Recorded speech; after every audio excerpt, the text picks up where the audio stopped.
Enquanto o presidente Jair Bolsonaro, sem partido, já foi alvo de dezenas de pedidos de impeachment apresentados à Câmara dos Deputados, nesta semana a Polícia Federal, PF, deu um passo que, eventualmente, poderia levar ao afastamento do mandatário através de um caminho iniciado no Judiciário. Após autorização concedida pela ministra do Supremo Tribunal Federal, STF, Rosa Weber, a PF abriu um inquérito para apurar se Bolsonaro cometeu crime de prevaricação ao não pedir a abertura de uma investigação sobre as denúncias de corrupção na compra da vacina Covaxin pelo governo federal. A depender de seus resultados, o inquérito pode levar à apresentação de uma denúncia pela Procuradoria-Geral da República, PGR, ao STF que, por sua vez, teria que a remeter à Câmara dos Deputados. Se 2/3 dos parlamentares, 342 deputados, votarem a favor da abertura de um processo, o presidente é obrigatoriamente afastado do cargo por 180 dias. Um julgamento de Bolsonaro por crime comum seria um movimento parecido com o enfrentado por Michel Temer em 2017, quando ele era presidente. Na época, a PGR ofereceu 2 denúncias contra Temer, uma por corrupção passiva e outra por organização criminosa e obstrução da justiça no caso envolvendo o empresário Joesley Batista. Em ambas, a Câmara não autorizou a abertura de processo no STF contra o então presidente. Desta vez, Bolsonaro é investigado por prevaricação, crime que pode ser punido com 3 meses a 1 ano de prisão e é descrito no Código Penal como retardar ou deixar de praticar, indevidamente, ato de ofício, ou praticá-lo contra disposição expressa de lei, para satisfazer interesse ou sentimento pessoal. Os irmãos Luiz Ricardo Miranda, servidor do Ministério da Saúde, e Luiz Cláudio Miranda, de EMDF, deputado federal, afirmam ter se encontrado com o presidente em 20 de março, quando o teriam informado das suspeitas de irregularidade na venda da Covaxin e deixado documentos do Ministério que continham indícios de superfaturamento na aquisição do imunizante. Segundo o parlamentar, Bolsonaro apontou que o deputado Ricardo Barros, Progressistas PR, líder do governo na Câmara, estaria envolvido no esquema. Barros nega. Bolsonaro defende que passou os papéis entregues pelos irmãos para frente, pedindo ao então ministro da Saúde, Eduardo Pazuello, uma investigação do caso na pasta. Bolsonaro também teria dito que enviaria o caso à PF. Entretanto, Pazuello saiu do cargo dias depois e não há registros de que a Polícia Federal tenha de fato investigado as suspeitas.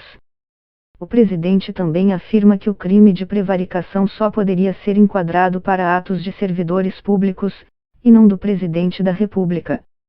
Para Elival da Silva Ramos, professor titular de Direito Constitucional da Faculdade de Direito da Universidade de São Paulo, USP, Bolsonaro pode ter sido mal orientado nesse ponto. O Código Penal aponta que o presidente da República, assim como deputados e senadores, podem cometer crime de prevaricação, como agentes políticos. Talvez alguém tenha informado mal o presidente sobre essa questão, diz.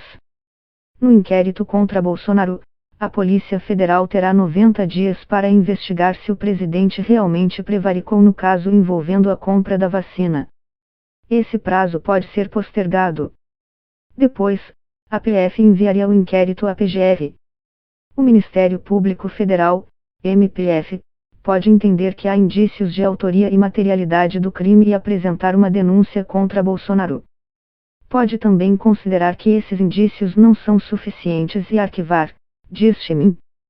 No cenário de uma denúncia apresentada, a Câmara teria obrigatoriamente que analisar e votar sobre a abertura de ação penal contra Bolsonaro no STF. Aqui não há a possibilidade de não analisar a matéria, como acontece por exemplo com pedidos de impeachment, em que a decisão de apreciar ou não fica a cargo do presidente da Casa. Nesse caso, Bolsonaro seria julgado pelo STF, que diria se ele cometeu ou não o crime de prevaricação relacionado à função pública. A advogada explica que esse julgamento teria natureza público-administrativa, pois o crime teria sido cometido no exercício da função de agente público. Já um processo de impeachment, por exemplo, poderia correr em paralelo, mas o julgamento caberia ao Congresso e teria caráter político, envolvendo crimes de responsabilidade. Prevaricação poderia ser um dos fatores a serem julgados pelo Congresso. Se condenado por prevaricação pelo STF, Bolsonaro seria retirado do cargo definitivamente e poderia até ser preso, embora Chemin argumente que o crime de prevaricação raramente é punido com a detenção do réu. Para Elival da Silva Ramos, da USP, o caminho para um afastamento dependeria muito da atuação do chefe da PGR, Augusto Aras. Só uma pessoa pode processar o presidente, o procurador-geral. Se ele disser que não há indícios de crime, acabou.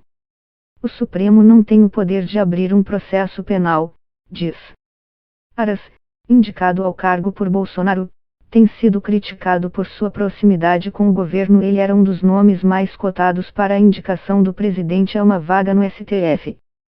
Inicialmente, o procurador decidiu não abrir uma investigação contra o Bolsonaro no caso da Covaxin, mas, pressionado pela ministra Rosa Weber, o MPF iniciou o inquérito. O cientista político Carlos Melo, professor do INSPER, ressalva também que, embora possa ocorrer o afastamento iniciado por esta via jurídica, ela ainda depende de um contexto político materializado na eventual votação da denúncia na Câmara. Às vezes, os argumentos jurídicos não são suficientes, porque o último filtro sempre será da política e isso passa por ter a maioria qualificada para se abrir o processo de afastamento, aponta o analista.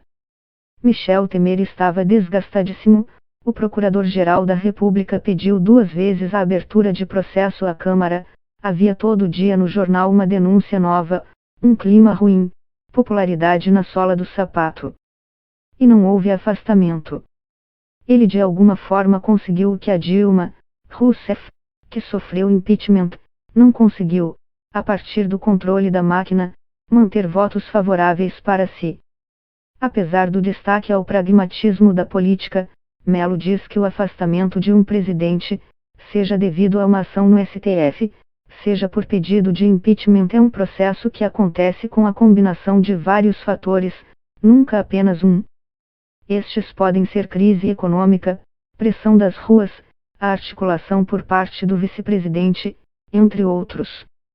Sua leitura da situação de Bolsonaro, ameaçado por pedidos de impeachment e pelo inquérito da PF, é a de que há muitos desses fatores colocados, mas a própria relutância do presidente da Câmara Arthur Lira em acatar os pedidos de impeachment indicam que, provavelmente, um afastamento não seria hoje aprovado na Casa. Para Melo, a provável rejeição na Câmara pode explicar muito mais a postura de Lira do que a aliança deste com Bolsonaro. Na sua avaliação, se as condições para o afastamento se firmarem, o presidente da Câmara acataria o processo. Tem o fator da aliança com o Bolsonaro, é claro, mas tem uma frase do Tancredo Neves que dizia: o bom político vai com o outro até a sepultura, mas não se joga. Acho que o Arthur Lira é esse tipo de político, vai com o Bolsonaro até a sua sepultura, mas não se joga.